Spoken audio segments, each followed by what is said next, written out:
চুয়াডাঙ্গায় মরাদেহ আটকাইয়া দিছে, মানে দাপন দিতে দিব না সুদের টাকার জন্য। কি লেভেলের সুদখোরে যে, কত বড় মাপের সুদখোরে যে এই কাজ করতে পারে ভাবছেন ভাই? একটা মানুষ মারা গেছে, এটা তো সে লোকটাকে মাফ করে দেওয়ার কথা না? যেহেতু সুদের টাকা, লোকটাকে কিন্তু মাফ করে দেওয়ার কথা এই হিসাবে। মানুষ কত না কত ভাবে টাকা পয়সা মাফ করে দেয় মানুষ মারা গেলে। অনেকের অনেক দেনা দেনা থাকে, অনেকে বোঝা দেয় ভাই এই টাকা আর লাগবে না, মানে তার ছেলে পেলেদের থাকলে, বউ বাচ্চা থাকলে তাদেরকে বোঝা দেয় এই টাকা আর লাগবে না, মাফ করে দিলাম, যেহেতু লোকটা মারা গেছে। এই সুদখোর সেইখানেও ছাড় দিল না, সেই মরা দেহ আটকে মনে করেন যে টাকা আদায় করতে হইব। 8,000 টাকা পাইতো, সেই 8,000 টাকা আস্তে আস্তে সুদের হার বাড়তে বাড়তে 20,000 টাকা হয়েছে। সেই 20,000 টাকা হয়েছে, সেখান থেকে কিছু টাকা দিছে। তারপরেও সুদখোরের কথা হচ্ছে দাপন দিতে দিব না যদি সম্পূর্ণ টাকা না দেয়। একজন মহিলা, সুদখোর মহিলা, ভাবা যায়? তাই বলতে চাই ভাই, সুদ না নেওয়াটাই ভালো। সুদ খাওয়া তো হারাম, সুদ খাওয়াও হারাম, সুদ নেওয়াও হারাম। তাই সুদ না নেওয়াটাই ভালো। দেখেন, আজকে আপনি মারা গেছেন, আজকে আপনাকে দাপন দিতে দিচ্ছে না। এই সুদখোর দাপন দিতে দিচ্ছে না যে পর্যন্ত সেই সুদের টাকাটা আদায় না হবে।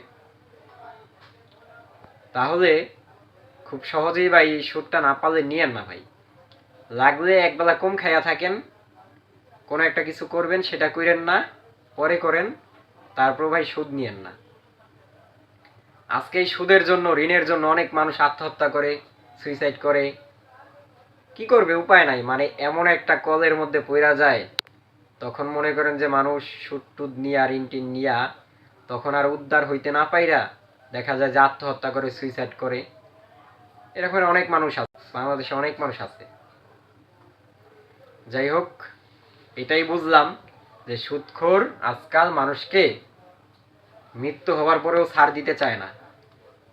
তাহলে বোঝা যায় যে কত লেভেলের, কত উচ্চ লেভেলের সুদখোর এই ধরনের কাজ করতে পারে। তাও একজন পুরুষ হয়ে, যে একটা কথা ছিল মহিলা, মহিলাদের তো এমনি থাকে হাঁটুর তলে, বুঝেন নাই? মহিলাদের এমনি বুদ্ধি থাকে হাঁটুর তলে, সেই কাজটাই করছে, সেই কাজটাই আর কি করছে, এই যে লাশটা আটকাই দিয়া।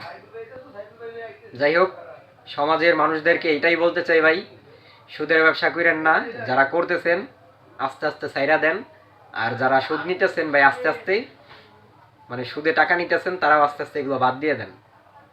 কারণ দুনিয়াতে যেভাবে মনে করেন যে মানুষ, সবাই তো আমরা ঘৃণা করি, সুদটাকে ঘৃণা করি সবাই, কিন্তু দেখা যায় কোনো একটা বিপদে পড়লে সুদে টাকা নেই। তারপর হচ্ছে অনেকে আবার সুদে টাকা দেওয়ার জন্য তো বৈশা থাকি যে রেডি হয়ে, যে কে কখন আসবে বিপদে পড়া। তো যাই হোক, সবাইকে বুঝার তৌফিক দান করুক আল্লাহ।